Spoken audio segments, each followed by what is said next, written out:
ನಾನು ನಿಮ್ಮ ರವಿ ಕನ್ನಡದಿಂದ. ಇವತ್ತು ಮಕ್ಕಳನ್ನ ಒಂದು 4 ಕ್ವಶನ್ ಕನ್ನಡದಲ್ಲಿ ಕೇಳ್ತೀನಿ. ಯಾರು ಕರೆಕ್ಟಾಗಿ ಆನ್ಸರ್ ಹೇಳ್ತಾರೋ ಅವ್ರಿಗೆ ನಾನು ಈ ಕನ್ನಡ ಕಾಪಿ ಪುಸ್ತಕ ಕೊಡ್ತೀನಿ. Okay, let's go. ಕರ್ನಾಟಕದ ನಾಡಗೀತ ಯಾವುದು? ಜೈ ಭಾರತ ಜನನಿಯು ತನುಜಾತೆ. Okay, that's a correct answer. Okay, ಇದನ್ನ ಯಾರು ಬರೆದಿದ್ದು? ಕುವೆಂಪು. ಯಾರು?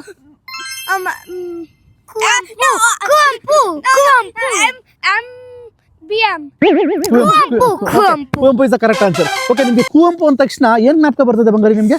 He is the first person to ever get the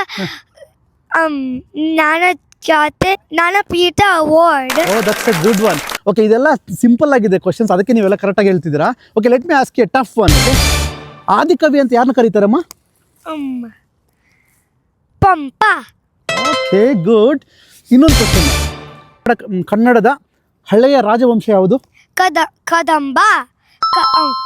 ಹಂಗ್ ನೋಡು. ಕಾಂತಾರ ಮೂವಿ ಅಲ್ಲಿ ನೋಡ್ಬೇಕು ಹೇಳ್ತಾರೆ. ಹೌದಾ?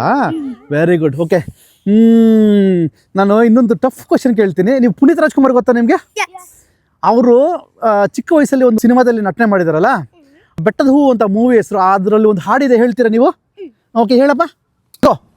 ತಾಯಿ ಶಾರದ ಲೋಕ ಪೂಜಿತೆ ಜ್ಞಾನದಾತೆ ನಮೋಸ್ತುತೆ, ಪ್ರೇಮದಿಂದಲಿ ಸಲಹು ಮಾತೆ ನೀಡು ಸನ್ಮತಿ ಸೌಖ್ಯದಾತೆ, ತಾಯಿ ಶಾರದ ಲೋಕ ಪೂಜಿತೆ.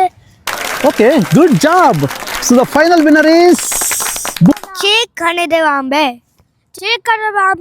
ಜೈ ಕನ್ನಡಾಂಬೆ.